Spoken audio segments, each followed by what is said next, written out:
Baik,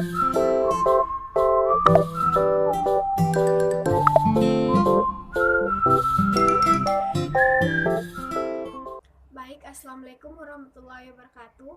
Perkenalkan, nama saya Nurul Indonesia, NIM 09103803190008, Prodi Ilmu Pemerintahan semester 6.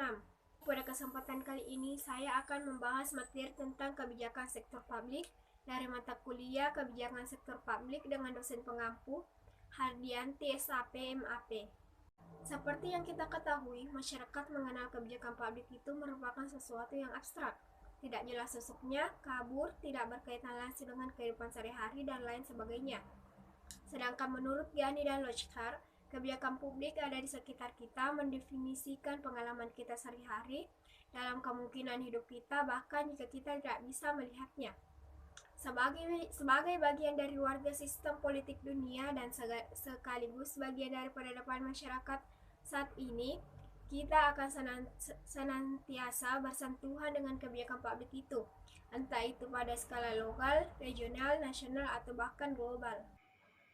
Kebijakan publik itu sepertinya tidak hadir dengan kehadiran secara konkret di depan kita atau secara fisik, seperti halnya kalau kita melihat, memotret, dan meraba-raba benda yang ada di sekitar kita, entah itu berupa bahan pangan dalam segala bentuk jenis buku-bukuan, bahan ajar, mobil, dan gedung perkantoran bertingkat.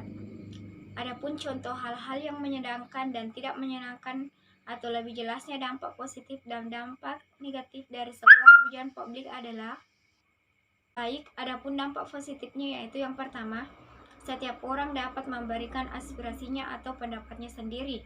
Yang kedua, dapat bertatapan muka secara langsung. Yang ketiga, dapat memberikan alasan secara bebas.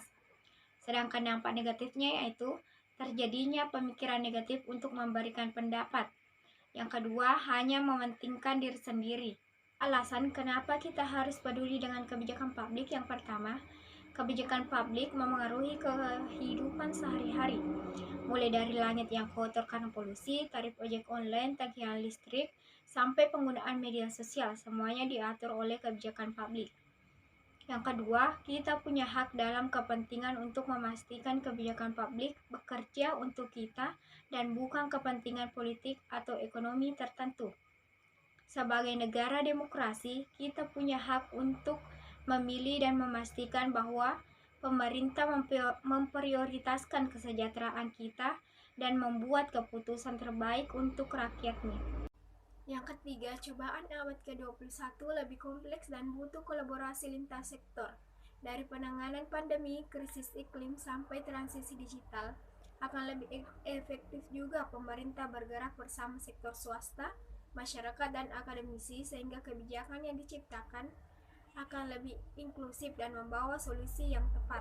Demikianlah materi yang sempat saya sampaikan. Mohon maaf bila ada kesalahan. Wassalamualaikum warahmatullahi wabarakatuh.